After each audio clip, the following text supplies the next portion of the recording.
কিছু কিছু ভালো মানুষ যারা আমাদের চোখে ভালো, তাদের মৃত্যু এত ভয়ঙ্কর মৃত্যু হয়। কয় কেন?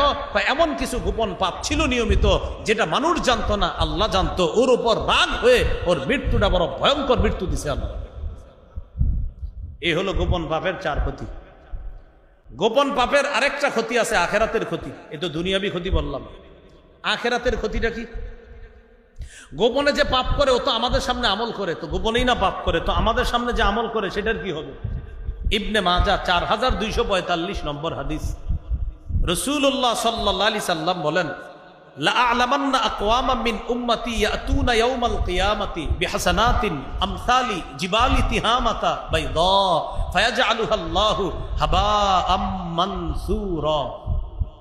আমি আমার উম্মতের এমন একদল মানুষ চিনি যারা কিয়ামতের ময়দানে তিহামার সাদা পাহাড়ের মতো বিশাল বড় নেকির পাহাড় নিয়ে উপস্থিত হবে কিয়ামতের মাঠে। নেকির পাহাড় পাহাড়।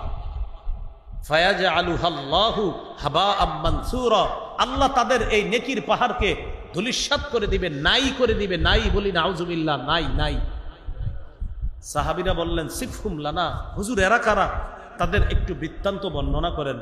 নবী বললেন, তারা দেখতে তোমাদের মতো, তাদের চামড়া তোমাদের চামড়ার মতো। ইয়াখুজুনা মিনাল লাইল কামা তাখুজুনা, তোমরা যেমন রাতে তাহাজ্জুদ পড়ো তারাও রাতে তাহাজ্জুদ পড়ে। ওয়ালাকিন্নাহুম আকওয়ামুন ইযা খালাউ বিমাহারিমিল্লাহ ইনতাহাকুহা, কিন্তু তখন নির্জনে তারা হারাম কিছু দেখে, ওই হারামের মধ্যে তারা জড়িয়ে পড়ে, একটু আল্লাহকে ভয় করে না। হারাম যে এটা হারাম এটাই সে মনে করে না। নির্জনে অবিরত হারাম কাজ সে করতে থাকে, মানুষের সামনে নেকির পাহাড় গড়তে থাকে, গোপনে হারাম কাজ সে করতে থাকে। রব রাগ হয়ে কিয়ামতের ময়দানে তার এই নেকির পাহাড় নাই করে দিবে। তা আল্লাহ কি বললেন? ওয়াদারু যাহিরাল ইসমি ওয়া বাতিনা, ছেড়ে দাও প্রকাশ্য গুনাহ, ছেড়ে দাও গোপন গুনাহ ছেড়ে দাও।